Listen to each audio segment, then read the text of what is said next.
Moikka! Minä olen Jyrki Raina ja johdan pääsihteerinä AY-liikkeen maailmanliittoa nimeltä Industrial Global Union, joka yhdistää 50 miljoonaa työntekijää teollisuudessa sekä kaivos- ja energia-aloilla 140 maassa. Kun en päässyt entiseen kotikaupunkiini Kuopioon tällä kertaa, niin lähetänpä teille tässä lyhyen videoviestin.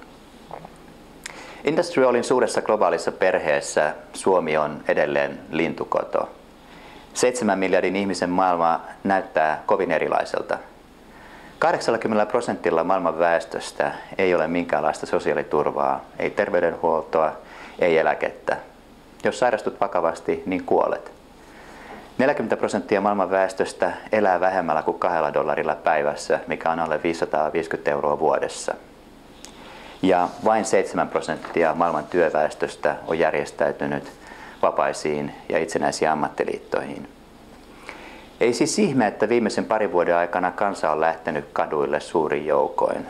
Dramaattisimmat muutokset on nähty Lähi-idässä ja Pohjois-Afrikassa.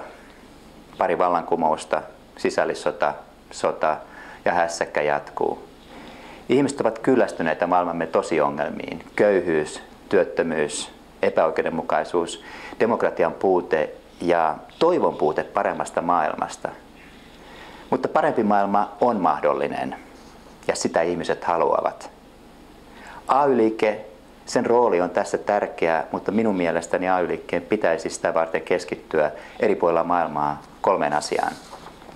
Ensinnäkin poliittinen vaikuttaminen. Kyllä sillä on väliä, istuuko hallituksissa ja parlamenteissa väkeä, joka ymmärtää työkansan huolet, vai sellaisia, joiden mielestä markkinoiden ja pääoman kuuluukin hoitaa hommat ja köyhät kyykkyyn.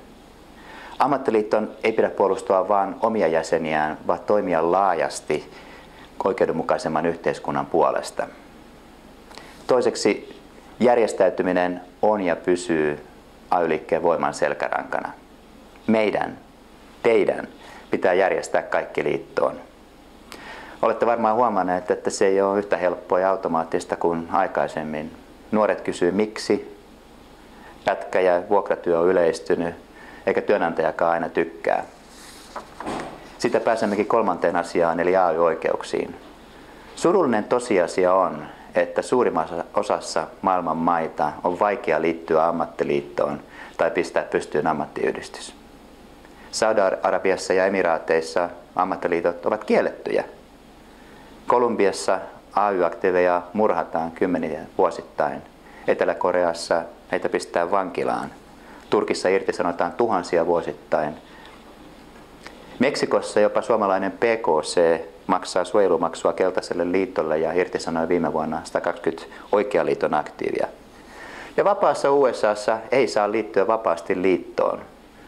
Kun ammattiliitto yrittää järjestää työpaikan Yhdysvalloissa, niin 90% tapauksia johto aloittaa AY-vastaisen kampanjan ja useimmiten liitto häviää.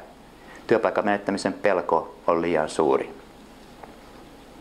Tämä on globaalin AY-liikkeen päivittäinen taistelukenttä.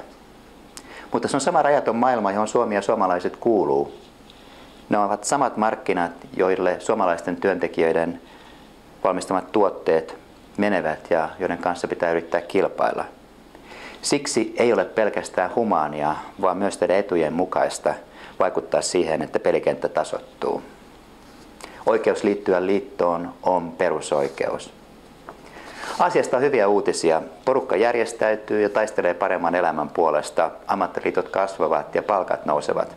Suomalaiset ammattiliitot tekevät Solidaarisuuskeskus SASKin avulla AY-liikkeen nousua tukevaa työtä Indonesiassa, Intiassa, Thaimaassa ja muualla.